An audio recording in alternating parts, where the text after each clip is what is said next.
Sa malamig na gabi sa gilid ng isang lumang gusali, nakaupo si Lian, isang 11 taong gulang na batang lansangan. Payat siya, madungis, at halatang ilang araw nang hindi nakakatikim ng matinong pagkain. Ang suot niyang kupas na t-shirt ay basa dahil sa ambon, at ang tuhod niya ay may mga gasgas na galing sa pagtakbo at pag-iwas sa mga sigaw ng mga taong hindi gusto sa kanya. Nakahawak siya ngayon sa isang supot na mailamang tostadong kanin na nakuha niya mula sa basurahan sa likod ng karinderya. Kahit amoy panis na, nanginginig ang kamay niya sa gutom kaya nag-aalangan siyang kainin ito. Ilang oras na ang lumipas mula nang huli siyang kumain, at parang kumakalam na ang sikmura niya na parang may nag-aaway sa loob. Dahan-dahan niyang binuksan ang supot, tinignan ang kanin, at kahit nangingilid ang luha, inangat niya iyon papunta sa bibig. Pero bago pa niya maisubo, biglang may pumunit sa katahimikan ng gabi. "Huwag mong kainin yan. Masisira tiyan mo," sigaw ng isang bata. Nagulat si Lian at napahinto. Napalingon siya sa pinanggalingan ng boses. Isang batang babae, halos kaedad lang niya, nakatayo malapit sa poste ng ilaw. Mahaba ang buhok nito, nakatali sa likod, at may hawak na isang maliit na styro cup ng lugaw. Lumapit ang batang babae, dahan-dahan pero may tapang sa kilos. "Panis na yan. Nanggaling ka na naman sa basurahan, di ba?" Hindi makasagot si Lian. Napayuko siya sa hiya. Napansin ng batang babae na nanginginig ang kamay ng bata. "Ako si Kara," mahinahon niyang sabi. "May lugaw ako. Binigay sakin kanina. Hati tayo." Nanlaki ang mata ni Lian. "Talaga? Iyo iyan." Ngumiti si Kara. "Mas mabuti nang busog tayong dalawa kaysa isa lang." Inabot niya ang kalahati ng lugaw. Dahan-dahan itong kinuha ni Lian, parang takot pa siyang baka bawiin. Umupo silang dalawa sa gilid ng bangketa at tahimik na kumain. Wala silang kutsara, kaya kamay lang, pero para sa kanila, sapat na iyon. Habang kumakain sila, biglang huminto ang isang mamahaling AV sa tapat nila. Hindi nila ito pinansin, sanay na sila sa sasakyang dumadaan. Pero bumukas ang pinto. Bumaba ang isang lalaki, matangkad, nakamahal na coat, at halatang mayaman. Siya si Arden Velasco, isang kilalang negosyante sa syudad. Pero hindi iyon alam ng dalawang bata. Tinitigan sila ni Arden ng matagal. Hindi galit. Hindi rin takot. Para bang nagtataka. "Bakit kayo naghahati sa ganyang kaliit na lugaw?" tanong niya. Nagkatinginan sina Lian at Kara. Si Kara ang unang sumagot. "Kasi po mas mabuti pong mag-share kaysa mag-away." Tumango si Lian. "At kasi wala naman kaming ibang kasama." Napansin ni Arden ang supot ng kanin. "Kakainin mo sana yan?" tanong niya kay Lian. Tahimik siyang tumango. "Nanggaling yan sa basura, hindi ba?" Tumulo ang luha ni Lian habang nag-aatubili sa pagsagot. "Opo, pero gutom na po ako." Para bang may something na tumama sa puso ni Arden. Hindi niya alam bakit siya huminto. Pero ang dalawang batang ito, may lamig sa mga mata pero may init sa puso, ay parang sumalakay sa konsensya niya. "May bahay ba kayo?" tanong niya. Umiling si Kara. "Wala po." "Matagal na. Araw-araw ganito kayo?" tanong pa niya. "Opo," sagot ni Lian. "Pero okay lang po basta magkasama kami." Hindi maintindihan ni Arden ang sarili. Ilang beses na siyang nakakita ng mahirap, gutom, homeless, pero bakit itong dalawang bata ang tumama sa dibdib niya? Siguro dahil sa paraan ng paghahati nila ng lugaw. Siguro dahil sa takot sa kanilang mga mata pero may tapang sa puso. Gabi na, malumanay niyang sabi. "Sumama kayo sa akin. May pagkain sa bahay. May matutulugan." Nagulat ang mga bata. Napatayo si Lian. "Hindi po kami magnanakaw. Hindi po kami masama." Napangiti si Arden. "Hindi ko sinasabing masama kayo. Iniimbitahan ko kayo. Isang gabi lang. Kung ayaw ninyo bukas, okay lang. Hindi ko kayo pipilitin." Nagkatinginan ang dalawang bata. Kita ang takot, pero kita rin ang pagod at gutom. Tumango sila. Binuksan ni Arden ang pinto ng sasakyan at dahan-dahan silang sumakay. Para silang nasa panaginip, malambot ang upuan, mabango ang loob, at hindi nila alam kung ano ang naghihintay sa kanila. Pero ang isang bagay sigurado. Mapuputol ang gutom nila ngayong gabi. At mula sa tahimik na simula, nagsimula ang isang kwentong hindi nila inakalang magbabago ng buhay nila. Pagkapasok ni Lian at Kara sa loob ng sasakyan, hindi sila makakibo. Para silang naglakad mula sa dilim papunta sa isang lugar na hindi nila kilala. Ang malambot na upuan, ang tahimik na tunog ng aircon, at ang ilaw ng dashboard ay mga bagay na hindi nila akalaing mararanasan. Tahimik lang si Arden habang nagmamaneho. Paminsan-minsan, tumitingin siya sa rearview mirror para silipin ang dalawang bata. Nakaupo si Kara ng diretsyo, mahigpit na hawak ang Staro cup ng lugaw kahit wala na itong laman. Si Lian naman ay nakadikit sa pinto, parang hindi pa rin makapaniwala na hindi sila sinisigawan o pinalalayas. Makalipas ang ilang minuto, si Arden ang unang nagsalita. Gaano na kayo katagal sa kalsada? Nagkatinginan ang dalawang bata bago sumagot si Lian. Simula po noong umalis si Mama. Hindi na po siya bumalik. Kumunot ang noo ni Arden. At ang tatay ninyo? Umiling si Lian. Hindi po namin kilala. Tahimik uli ang sasakyan. Paano kayo kumakain araw-araw? Tanong ni Arden. Kung may sobra po sa karinderya, binibigyan nila kami. Minsan may nagpapakain. Minsan wala. Kapag wala naghahanap kami sa basurahan, sagot ni Kara. Napahigpit ang hawak ni Arden sa manibela. Hindi niya akalaing sa isang kanto lang, may ganitong dalawang batang halos unti-unting inuubos ng gutom at lamig ang buhay. Pagdating nila sa malawak na gate ng mansyon, napalunok si Lian. Kuya, dito ka po nakatira? Ngumiti si Arden. Pero pwedeng tawagin mo akong Tito Arden. Napatingin si Kara. Tito. Arden, para bang hindi pa rin siya kumbinsido na totoo ito. Pagpasok sa loob, bumungad sa kanila ang isang malaking bahay na may malalaking bintana, malambot na ilaw, at amoy na parang bagong linis. Hindi sila gumagalaw. Parang natakot silang baka pag hinawakan nila ang kahit ano, biglang sisigawan sila.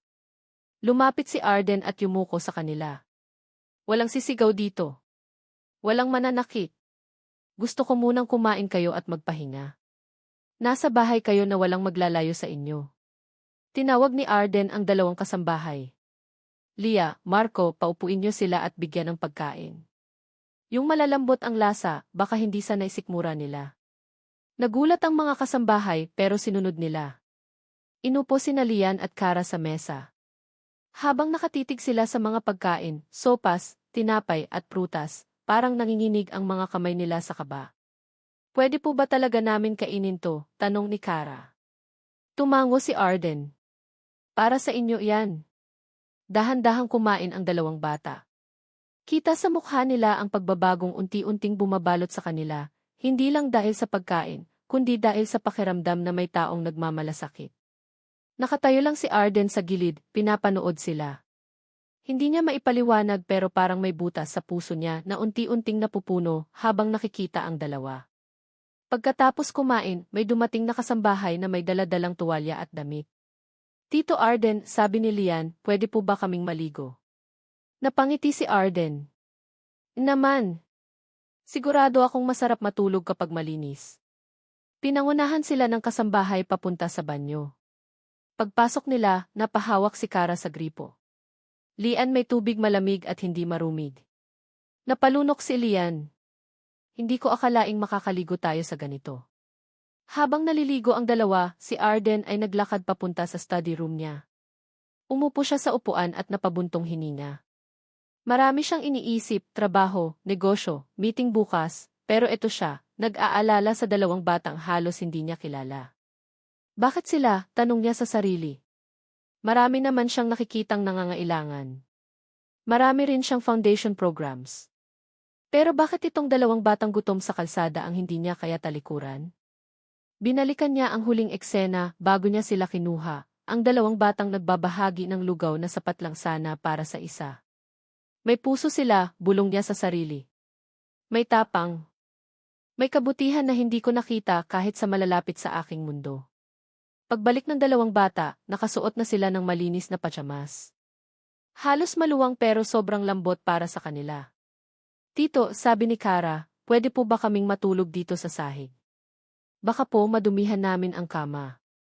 Lumapit si Arden at marahang tinapik ang balikat nila. Hindi kailangan matulog sa sahig. May kama para sa inyo. Dinala sila ni Arden sa maliit na guest room. May malambot na kama, maliit na lamp at makapal na kumot. Umupo si Kara sa kama at napaiyak. Lian ang lambot parang ulapi. Napangiti si Arden. Kung gusto ninyong dito muna, dito kayo. Wala kayong iisipin. Bukas, kakausapin ko kayo ng mas maayos. Habang humihiga ang mga bata, tinawag ni Lian si Arden. Tito, salamat po. Hindi niya alam kung bakit, pero gumaan ang dibdib ni Arden. Walang anuman. Ligtas kayo rito. Paglabas niya, narinig niya ang mahinang boses ni Kara, halos bulong. Lian, sana hindi ito panaginip. Kung panaginip man, sagot ni Lian, ayoko nang magising. Maagang nagising si Lian kinabukasan. Hindi dahil sa ingay, kundi dahil sa liwanag ng araw na dahan-dahang pumapasok sa puting kurtina ng kwarto. Ibang-iba ito sa liwanag ng poste sa kalsada na sanay siyang gisingin sa buong buhay niya. Dahan-dahan niyang iminulat ang mata niya at parang hindi pa rin siya makapaniwala. May kama. May kumot. May unan na hindi mabaho o basa. Umangat siya mula sa kama at tumingin kay Kara. Mahimbing pa itong natutulog, yakap-yakap ang kumot na parang ayaw bitawan. Kara, gising ka na, mahinang bulong ni Lian. Dumilat si Kara at parang ilang segundo siyang tumitig sa paligid bago nagsalita. Lian, gising pa ba tayo? Hindi ba ito panaginip? Umiling si Lian at mumiti. Gising tayo. Tutu. Kumausap ang isang mahinang katok sa pinto. Mga bata, gising na? May pagkain sa baba, sabi ng kasambahaya, si Tita Lia. Nagkatinginan sina Lian at Kara. May pagkain, tanong ni Kara na parang hindi pa rin makapaniwala. Tumango si Lian. Halika. Pagbaba nila sa hagdan, naamoy nila agad ang halimuyak ng mainit na pandesal at bagong lutong sabaw. Hindi sila sanay sa ganitong amoy, malinis, malasa, parang fiesta para sa dalawang batang gutom ng maraming araw. Naupo sila sa mesa. Nandoon si Arden, may hawak na kape, pero ang mata niya, nakatingin sa dalawang batang papalapit. Magandang umaga, bati ni Arden. Napayuko si Lian. Magandang umaga po, Tito. Umaga rin po, dagdag ni Kara na halatang nahihiya. Umupo sila at dahan-dahang sinimulan ang pagkain. May itlog, sopas, at tinapay.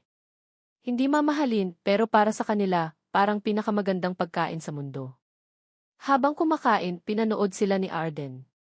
Napansin niyang si Kara ay kumakain ng dahan-dahan, parang natatakot na maubos agad.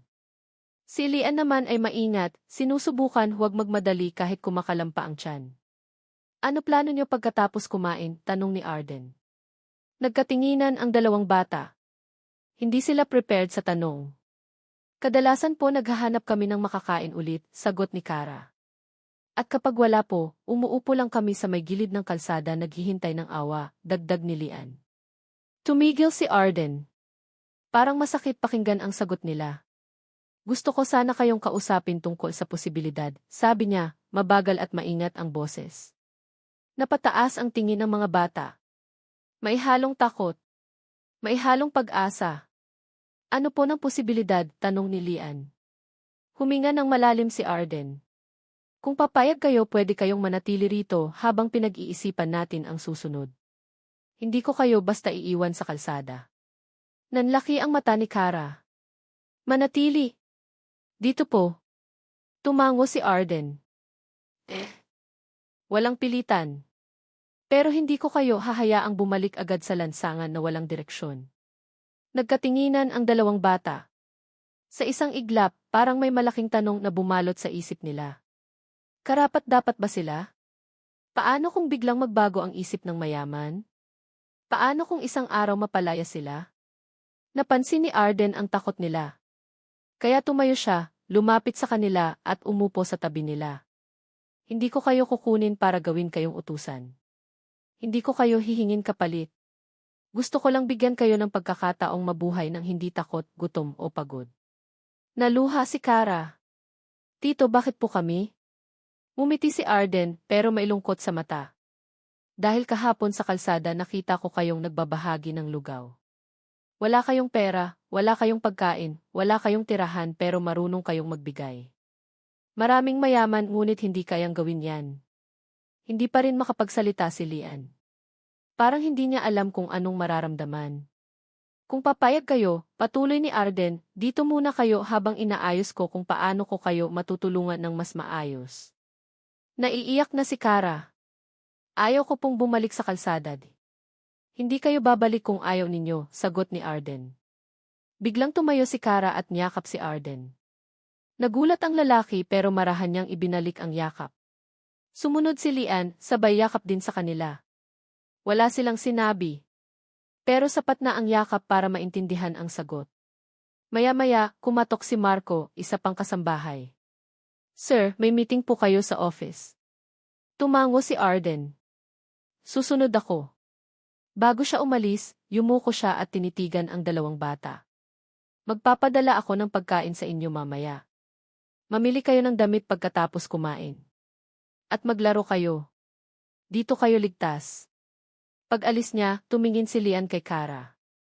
Kara, parang nagbabago ang buhay natin. Umupo si Kara sa sofa at tumitig sa sahig. Lian, sa unang pagkakataon hindi ako natatakot sa bukas. At sa katahimikan ng malaking bahay, ang dalawang batang sanay sa gutom at takot ay dahan-dahang nakaramdam ng unang higop ng pag-asa.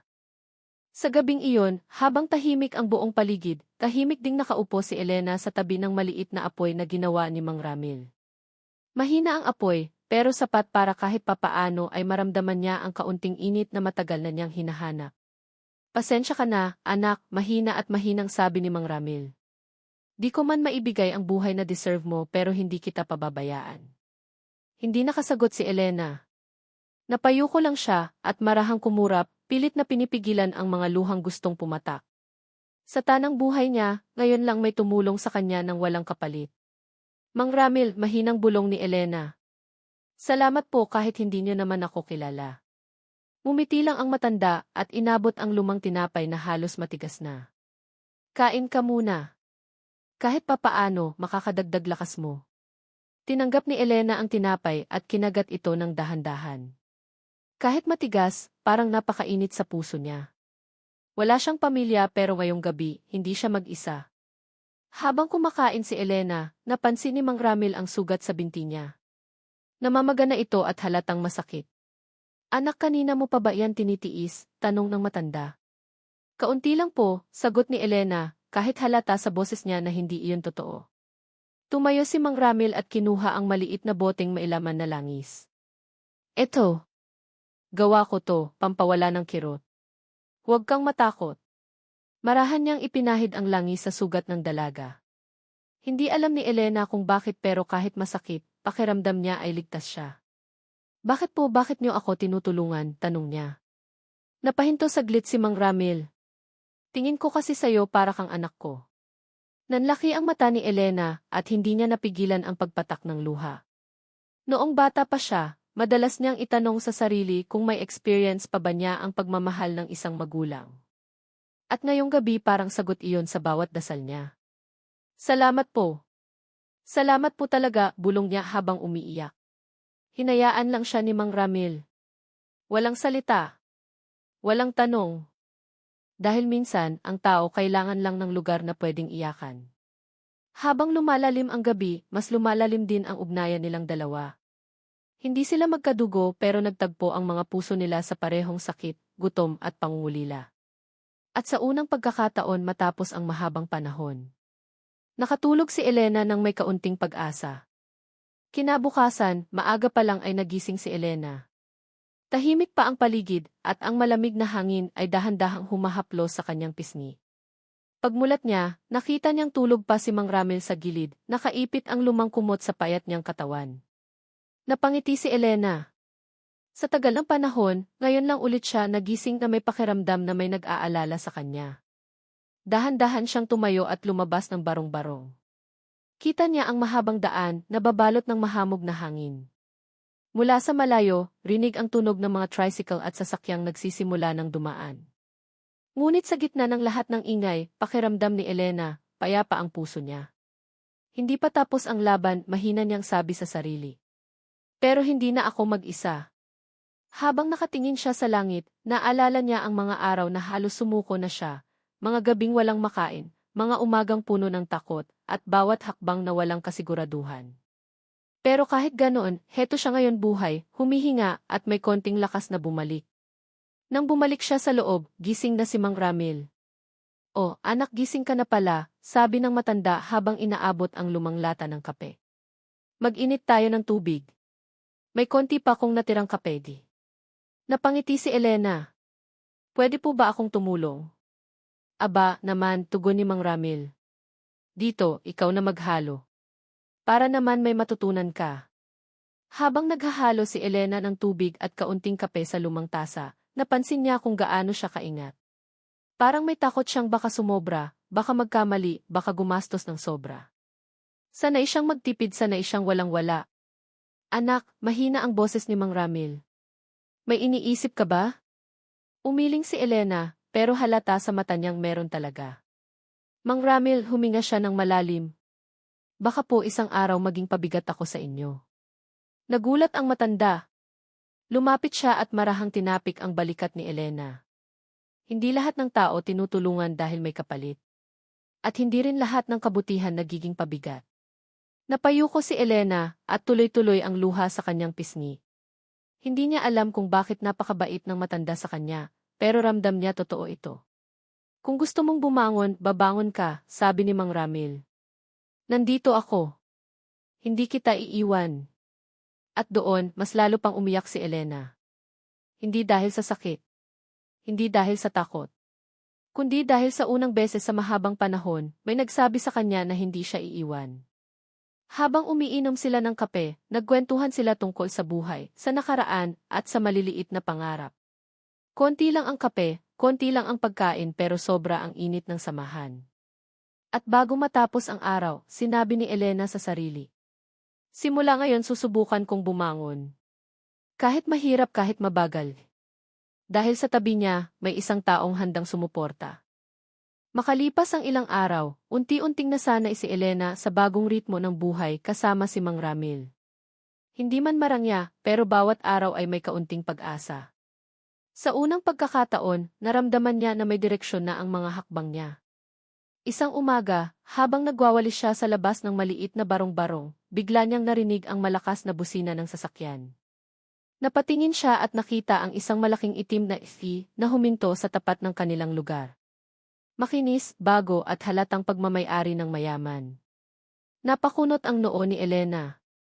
Bakit naman may ganitong sasakyan dito? Lumabas ang isang lalaki, matangkad, naka-long sleeves, mukhang sanay sa marangyang buhay. Lumapit ito sa mga nakatira sa gilid ng kalsada at nagtanong tungkol sa isang key foundation project daw. Tahimik na nakatingin lang si Elena, pinagmamasdan ang lalaki. Pero bigla siyang kinabahan nang makita niyang palapit ito sa barong-barong nila. "Magandang umaga po," bati ng lalaki. Lumabas si Mang Ramil, medyo hirap sa paglakad. "Magandang umaga rin po, sir. Ano po ang atin?"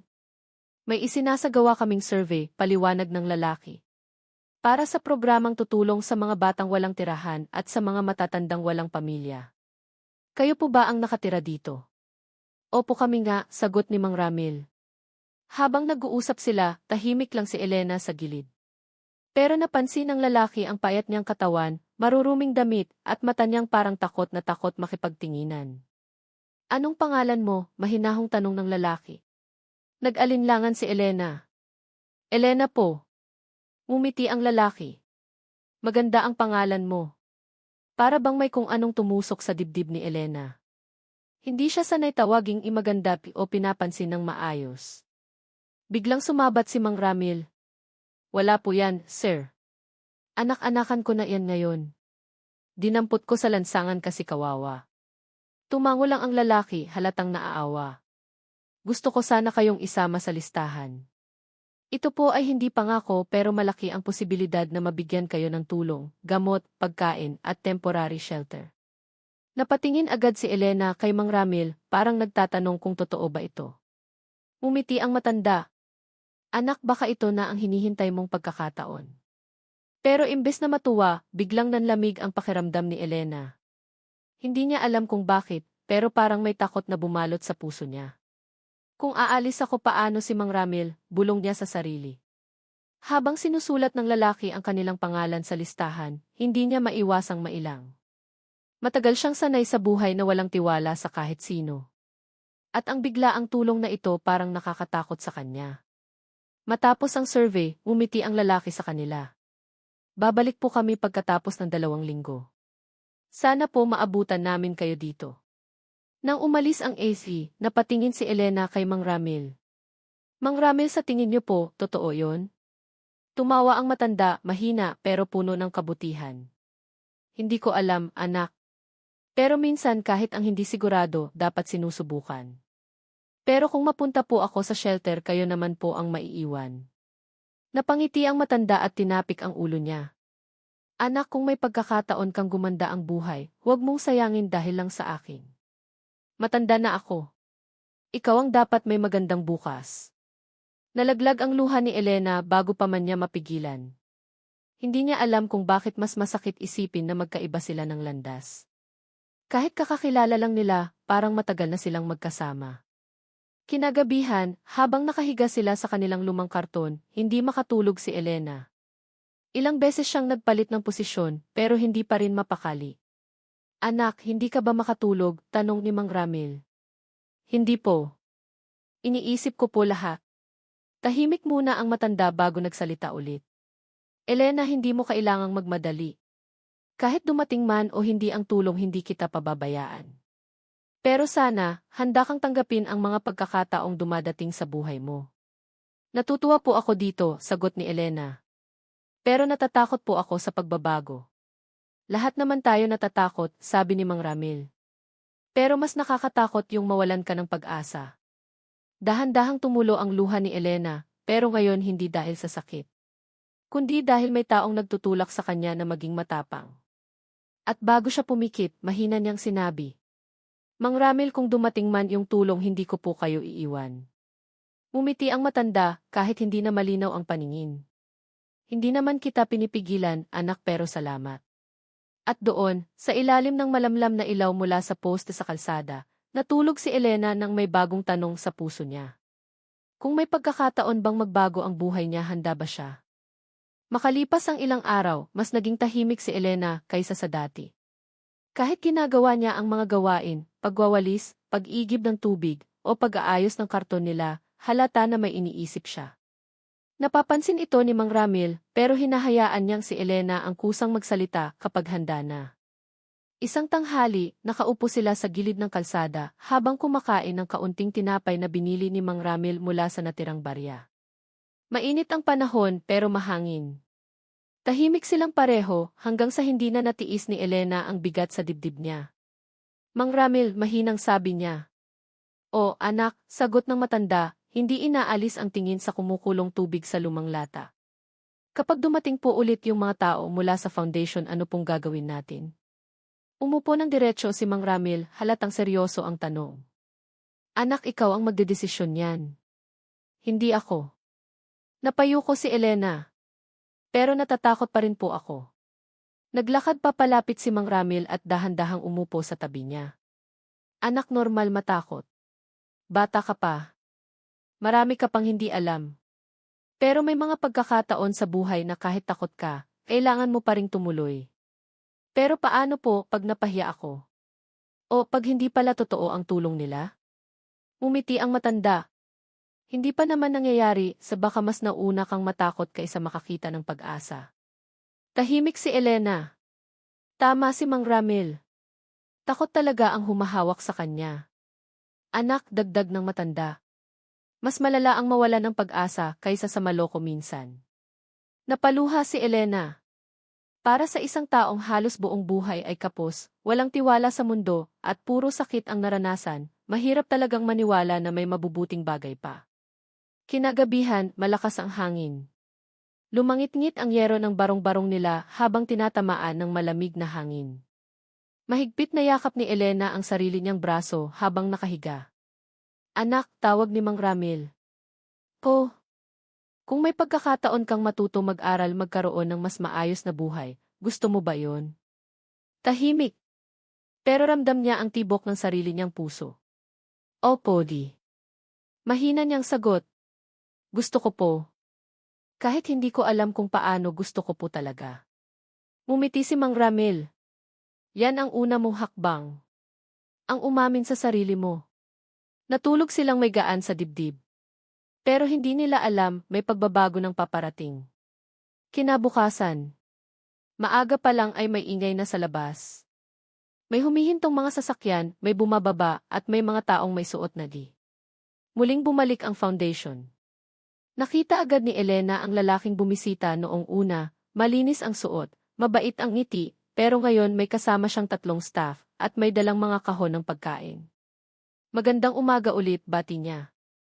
Agad tumayo si Mang Ramil. Magandang umaga po. Si Elena hindi makaalis sa kinatatayuan niya. Parang nanigas ang mga paa niya. Magandang umaga, Elena, sabi ng lalaki. Bumalik kami gaya ng pangako. At kasama ka sa listahan ng mga tutulungang bata. Nanlaki ang mata ni Elena. Pipi po. Sagot ng lalaki. May slot ka para sa temporary shelter, education program, at health check-up. Parang bumigat ang hangin. Ang bawat salita ng lalaki parang humihiwa sa puso ni Elena. Pero 2 linggo lang po ako dito, dagdag ng lalaki. Pagkatapos, ililipat na kayo sa facility. Hindi nakapagsalita si Elena. Tumalikod siya bahagya at tiningnan si Mang Ramil. Ang matanda nakangiti, pero mailungkot na hindi maitago sa mga mata. Lumapit ang lalaki kay Elena. Alam kong mahirap umalis sa nakasanayan mo. Pero gusto naming mabigyan ka ng mas magandang buhay. Hindi ito pilitan. Pero sana pag-isipan mo. Pinunasan ni Elena ang luha niya bago pa man mapansin. Pwede ko po bang isama si Mang Ramil? Trembling ang boses niya. Huminto ang lalaki. At doon palang nakita ni Elena ang sagot. Pasensya na, ihapang bata lang ang programang ito. Pero may ibang programa para sa mga matatanda. Kaya lang hindi kami sigurado kung kailan pa iyon. Parang gumuho ang mundo ni Elena. Para siyang pinipili kung kaninong buhay ang mas mahalaga. Anak, mahinang sabi ni Mang Ramil. Huwag mo kong isipin. Gawin mo ang tama para sa'yo. Pero umiling si Elena, umiiyak na. Paano po kayo? Sino po mag-aalaga sa inyo? Sino po kasama nyo? Anak, ngumiti ang matanda, pero nanginginig ang labi. Pag minahal mo ang sarili mo, hindi ibig sabihin iniiwan mo ako. At doon, bumuhos ang luha ni Elena. Hindi niya alam kung ano ang tama. Hindi niya alam kung ano ang pipiliin. Pero isang bagay lang ang malinaw sa kanya. Ayaw niyang mamuhay ng mag-isa muli.